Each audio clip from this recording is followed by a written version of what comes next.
নির্বাচন কবে হবে এই প্রশ্ন আপনাদের সবার মনে আছে। এদিকে কখনোই হবে না নির্বাচন, সর্বশেষ এটাই চূড়ান্ত সিদ্ধান্ত হয়। দেশে এই মুহূর্তে সবচেয়ে বেশি উচ্চারিত শব্দ কবে নাগাদ অনুষ্ঠিত হবে জাতীয় সংসদ নির্বাচন। শেখ হাসিনা ছাড়া দেশে কোনো নির্বাচন হবে না, তাকে ছাড়া কোনো নির্বাচন জনগণ মানবে না। জাতীয় পার্টিকে ছাড়া কোনো নির্বাচন হতে দেয়া হবে না। নির্বাচন হবে না জানে রাজপথে এইসব কি শুরু করে দিয়েছে সাধারণ জনগণ। আপনারা দেখলে কিন্তু স্বভাবতই প্রশ্ন উঠছে যে ঘোষণা আজকে সমন্বয়করা দিয়েছেন, এই ঘোষণা যদি বাস্তবায়ন করতে হয় মোটামুটি নির্বাচন চাঁদের দেশেই যাবে। সবচেয়ে গুরুত্বপূর্ণ বিষয় যেটি হচ্ছে যে বাংলাদেশের এখন ভূ রাজনৈতিক অবস্থানটি এমন। কখন দিবেন ডক্টর ইউনূস নির্বাচন, এই বিষয়টাকে কেন্দ্র করে সারা দেশ হতাশার মধ্যে ছিল বিএনপি, জামাত, সাধারণ জনগণ। কিন্তু এখন এইটা আমরা কি শুনতে পাচ্ছি, নির্বাচন কখনোই হবে না। দর্শক শ্রোতা, এই সিদ্ধান্তটি দেখে সবাই কিন্তু হতাশ হয়ে গিয়েছে। কেন দিবে না ডক্টর ইউনূস নির্বাচন, এই নিয়ে সার্জিস, হাসনাত তারা কিন্তু সর্বশেষ একটা সিদ্ধান্ত দেয়, যতদিন না ওই স্বৈরাচার হাসিনার বিচার না হচ্ছে ততদিন কিন্তু এই দেশে নির্বাচন হবে না। সবকিছু আপনাদেরকে দেখাবো, কবে হবে নির্বাচন, কখন হবে নির্বাচন। এবং আপনারা তো এইটা জানেন ডক্টর ইউনূস গতকাল জাতির উদ্দেশ্যে একটা ভাষণ দিয়েছেন, সেই ভাষণের মধ্যেও কিন্তু অনেক কথা রয়েছে। সবকিছু এই ভিডিওতে স্পষ্ট করব, আপনারা সম্পূর্ণ ভিডিও ধৈর্য সহকারে দেখবেন। ভিডিওটা কিন্তু খুবই ইম্পর্টেন্ট এবং গুরুত্বপূর্ণ। আপনাদের কাছে আমার একটা রিকোয়েস্ট থাকবে, সম্পূর্ণ ভিডিও না দেখে কেউ বাজে মন্তব্য করবেন না।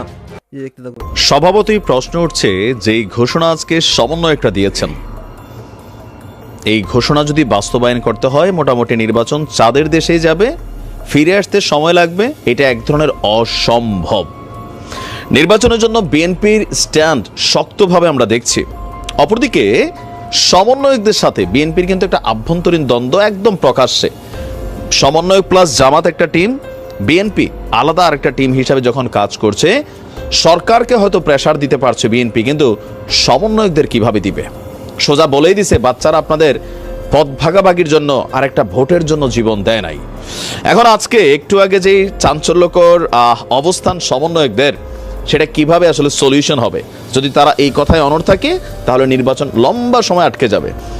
তাদের বক্তব্য হচ্ছে আজকে আপনার এই বৈষম্য বিরোধী ছাত্র আন্দোলনের অন্যতম আহ্বায়ক হাসনাত আব্দুল্লাহ, তার বক্তব্য হচ্ছে যে 5ই আগস্ট পূর্ববর্তী সময়ে এই কি বলে যে অভ্যুত্থানকে কাজে লাগানোর জন্য বা এই ঘটনাকে বাস্তবায়িত করতে যাদের হত্যা করা হয়েছে, যাদের জীবন গিয়েছে, যারা আহত হয়েছে, প্রত্যেকটা ঘটনার বিচার হতে হবে।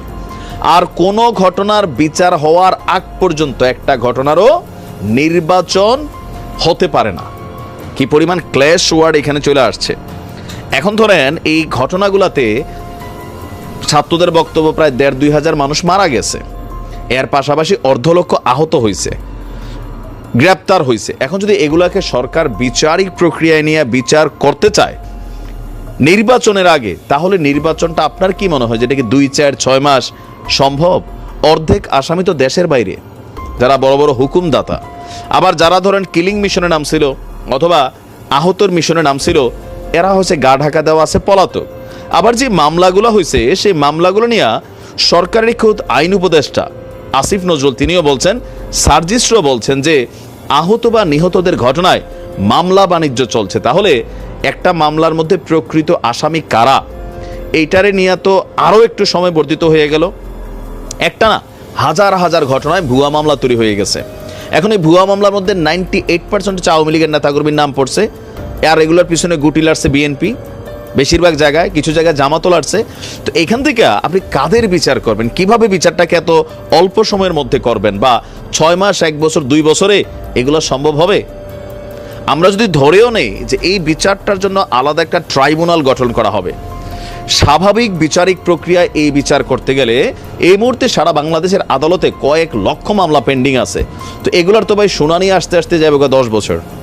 মানে বুঝছেন, আজকে আপনার কি বলে যে পটুয়াখালীর 10 মিনায়, সেখানে আপনার ছাত্র আন্দোলনের শহীদ জিহাদের কবর জিয়ারত করতে গিয়ে তিনি বলছেন যে বর্তমানে দেশ গড়তে সময় লাগবে, আর আমরাও চাই নির্বাচনের জন্য একটি সুষ্ঠু সুন্দর পরিবেশ তৈরি করতে, এতে সময় লাগবে। আহতদের সুচিকিৎসা এবং নিহতদের জন্য জুলাই শহীদ ফাউন্ডেশনের মাধ্যমে সরকার কাজ করছে।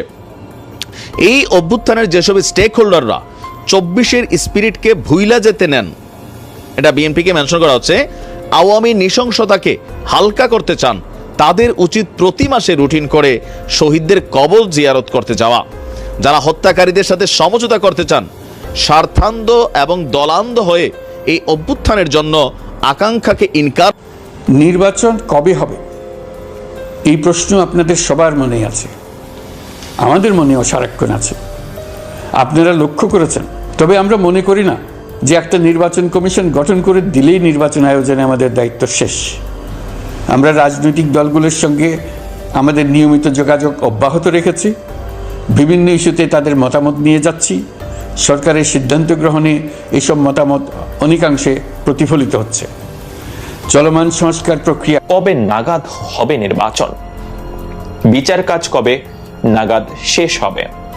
বিচার কাজ নিশ্চিতভাবে একটি দীর্ঘ সময়ের ব্যাপার। এদিকে আবার প্রধান উপদেষ্টা ডক্টর মোহাম্মদ ইউনূস তিনি জাতির উদ্দেশ্যে ভাষণ দিয়েছেন। সেখানে তিনি আশ্বস্ত করেছেন নির্বাচনের ট্রেন যাত্রা শুরু করেছে, এই ট্রেন থামবে না। প্রয়োজনীয় সংস্কার শেষে খুব দ্রুত নির্বাচন অনুষ্ঠান করা সম্ভব হবে।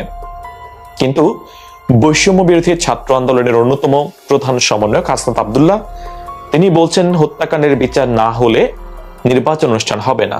তিনি আবার এটাও বলেছেন দেশ গড়তে সময় লাগবে, একটি সুষ্ঠু পরিবেশে নির্বাচন অনুষ্ঠান করা হবে এবং দেশকে সুষ্ঠুভাবে গড়ে তুলতে, পরিস্থিতি ঠিক করতে জনগণকে সাথে নিয়ে যা করার প্রয়োজন সেটা করা হবে, তিনি এমনটাও বলছেন।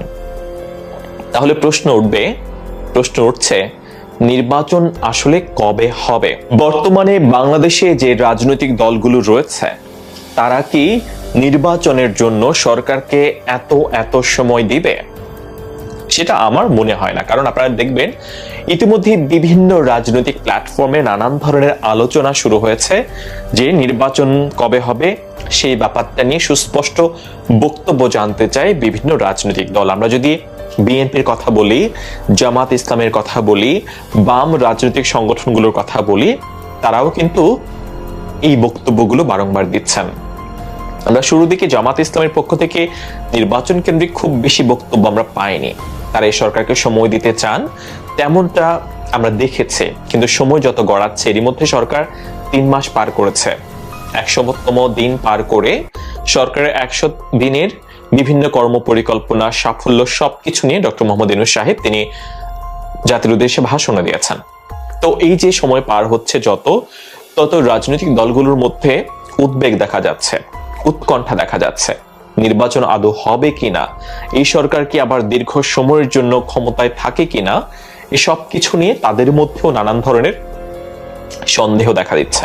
তারাও প্রশ্নবিদ্ধ করছেন বারংবার কবে নাগাদ নির্বাচন অনুষ্ঠান হবে। এবং আমাদের জায়গা থেকে আমরা যে জিনিসটি মনে করি আপনার প্রশ্ন অনুযায়ী, যে বর্তমান বাংলাদেশে আপনি বলছেন জাতীয় নাগরিক কমিটি কিংবা রাজনৈতিক প্ল্যাটফর্ম কিংবা বৈষম্য বিরোধী ছাত্র আন্দোলনের কথা, আমার জায়গা থেকে আমি মনে করি যে বৈষম্য বিরোধী ছাত্র আন্দোলন তো ছাত্রদের যৌক্তিক একটি আন্দোলনের মধ্যে দিয়ে শুরু হয়েছিল। তখন আমরা পুরো বাংলাদেশের ছাত্রদের সাথে কানেক্ট হওয়ার চেষ্টা করছিলাম, অনেক ক্ষেত্রে হয়েছিলাম। কিন্তু আমাদের এই আন্দোলন শেষ হয়েছে ছাত্র জনতার আন্দোলন দিয়ে।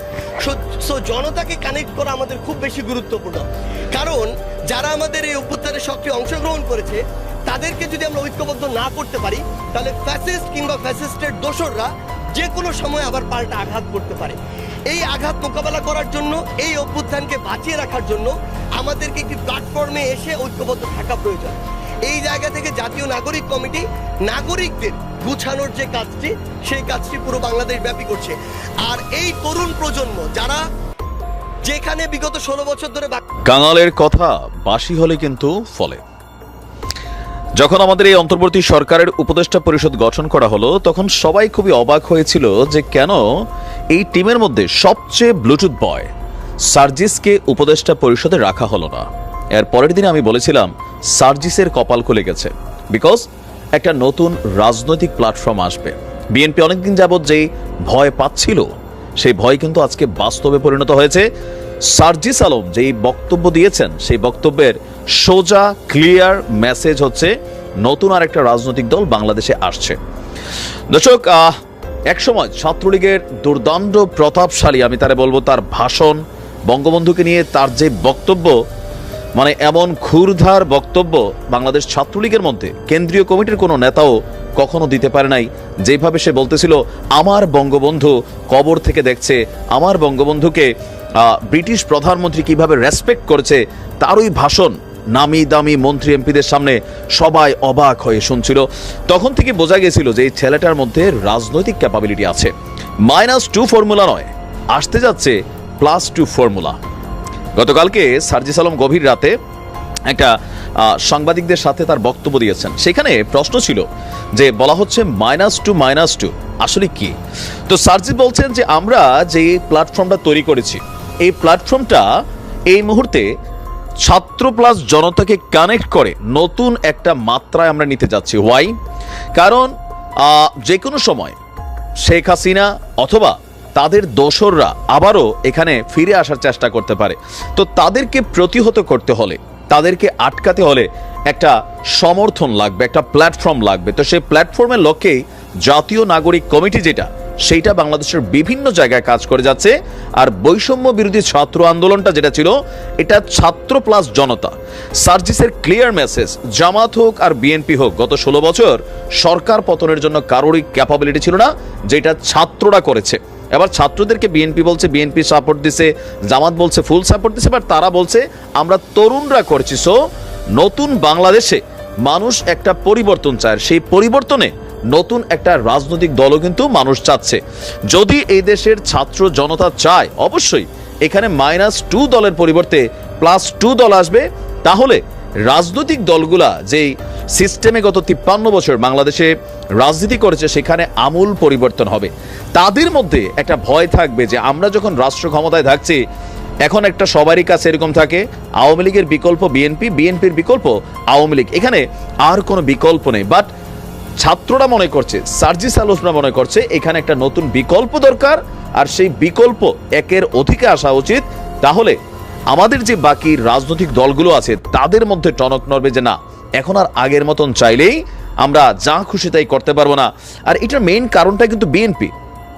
আমি বারবার বলছি, তারেক রহমান তিনি যথেষ্ট পজিটিভ ইফোর্ট দিচ্ছেন, ঊর্ধ্বতন নেতাকর্মীরা দিচ্ছেন, কিন্তু সারা বাংলাদেশে প্রতিদিন বিএনপির যে লুটপাটের অ্যাক্টিভিটিস 5% কর্মীদের দ্বারা ঘটছে, গণমাধ্যমে আসছে, মানুষ কিন্তু এগুলাতে বিরক্ত হচ্ছে। বিভিন্ন জায়গায় হয়তো এতটা খবর হচ্ছে না, কিন্তু লোকালি এগুলোর ইফেক্ট পড়ছে।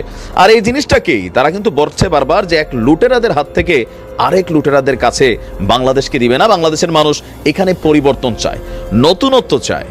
সার্জিসের গতকালকের বক্তব্য শোনার পরে যার মাথায় এখনো মনে হচ্ছে যে ছাত্ররা আর কিছু করবে না, সেটা হচ্ছে ভুল। ক্লিয়ার মেসেজ, যদি বাংলাদেশের জনগণ চায়, তাহলে জনতার যদি দাবি থাকে, তাহলে নতুন রাজনৈতিক দল আসবে। আর সেটার সপক্ষেও সার্জিস যথেষ্ট সমূহ এবং দেশের সকল মানুষের মতামত অপরিহার্য। সেই কমিশন হলো সংবিধান সংস্কার কমিশন। এই সুপারিশমালার যে অংশ সকলের কাছে গ্রহণযোগ্য হবে, তার ভিত্তিতে নির্বাচনী আইন সংশোধন করতে হবে। সমান্তরালভাবে ভোটার তালিকাও হালনাগাদ করার প্রক্রিয়া চলতে থাকবে। আমি নিশ্চিত নই সংস্কার প্রস্তাব সমূহ বাস্তবায়নের সুযোগ আমরা কতটুকু পাব। তবে আমি আপনাদের কথা দিচ্ছি, আপনারা সুযোগ দিলে প্রয়োজনীয় কিছু অত্যাবশ্যকীয় সংস্কার কাজ শেষ করেই আমরা আপনাদের কাঙ্ক্ষিত নির্বাচন আয়োজন করব। ততদিন পর্যন্ত আমি আপনাদের ধৈর্য ধারণ করার অনুরোধ করব। আমরা চাইব আমরা যেন এমন একটি নির্বাচন ব্যবস্থা সৃষ্টি করতে পারি যা যুগ যুগ ধরে অনুসরণ করা যাবে। বাৎসরিক রাজনৈতিক সংকট থেকে আমাদের দেশ রক্ষা পাবে। এই জন্য প্রয়োজনীয় সময়টুকু আমি আপনাদের কাছ থেকে চেয়ে নিচ্ছি। নির্বাচনী সংস্কারের সিদ্ধান্ত হয়ে গেলে খুব দ্রুত আপনারা নির্বাচনের রোডম্যাপও পেয়ে যাবেন। অন্তর্বর্তী সরকার সৃষ্টি হয়েছে রাজনীতিকে নীতির কাঠামোয় আনার জন্য এবং রাজনীতির জন্য নতুন পরিবেশ সৃষ্টির নিবিড় আকাঙ্ক্ষা থেকে। এই আকাঙ্ক্ষা পূরণ করা থেকে জাতিকে বঞ্চিত করবেন না। নির্বাচনের ট্রেন যাত্রা শুরু করেছে, এটা আর থামবে না। কিন্তু যেতে যেতে আমাদের অনেকগুলো কাজ সেরে ফেলতে হবে। এই ট্রেন শেষ স্টেশনে কখন পৌঁছবে সেটা নির্ভর করবে কত তাড়াতাড়ি আমরা তার জন্য রেল লাইনগুলো বসিয়ে দিতে পারি, আর তা হবে রাজনৈতিক দলসমূহের ঐক্যমত্যের মাধ্যমে। ইতিমধ্যে অন্যান্য সংস্কার কমিশনের সুপারিশমালা নিয়ে আলাপ চলতে থাকবে। নির্বাচন ছাড়াও আরও গুরুত্বপূর্ণ সংস্কার করার ব্যাপারে ঐক্যমত গঠনের জন্য অতিরিক্ত সময় প্রয়োজন হতে পারে। দেশবাসীর কাছে, বিশেষ করে রাজনৈতিক দলগুলির কাছে আমরা ক্রমাগতভাবে প্রশ্ন তুলতে থাকব, কী কী সংস্কার নির্বাচনের আগে আপনারা করে নিতে চান। নির্বাচনের আয়োজন চলাকালীন কিছু সংস্কার হতে পারে, সংস্কারের জন্য নির্বাচনকে কয়েক মাস বিলম্বিতও করা যেতে পারে। আমরা 2 দিন পরে চলে যাব, কিন্তু আমাদের মাধ্যমে জাতির জন্য যে ঐতিহাসিক সুযোগ সৃষ্টি হলো, সেই সুযোগটা যেন কোনো রকমই হাতছাড়া করে না দিই, এটার ব্যাপারে দৃঢ় থাকার জন্য আমি দলমত, নারী পুরুষ, ধর্ম, তরুণ, বৃদ্ধ, ছাত্র, ব্যবসায়ী, শ্রমিক, কৃষক নির্বিশেষে সবার কাছে আহ্বান জানাই। গাইজ আপনারা তো দেখলেন এখানে নির্বাচন নিয়ে কি কথা হচ্ছে। অনেকে বলতেছে নির্বাচন অনেক পরে দেওয়া হবে, যতদিন না গত 24-এর আন্দোলনে যতটা হত্যা হয়েছে, যত কিছু হয়েছে, সবকিছুর বিচার যতদিন না হচ্ছে ততদিন নির্বাচন দেওয়া হবে না। তার মানে কি, শেখ হাসিনার বিচার যতদিন না হচ্ছে, শেখ হাসিনাকে দেশে এনে বিচার যতদিন না করা হচ্ছে, ঠিক ততদিনই নির্বাচন হবে না। তাদের কথা থেকে কিন্তু আমরা এইটা বুঝতে পারতেছি। দর্শক শ্রোতা, এইসব দেখে আপনাদের কি মনে হচ্ছে এবং আপনারা কি চান? অনেকে চান খুব শীঘ্রই নির্বাচন হোক, অনেকে আবার চান না নির্বাচন হোক। আপনারা কি চান? আপনাদের মন্তব্যটা কিন্তু অবশ্যই আপনারা কমেন্ট বক্সে লিখবেন এবং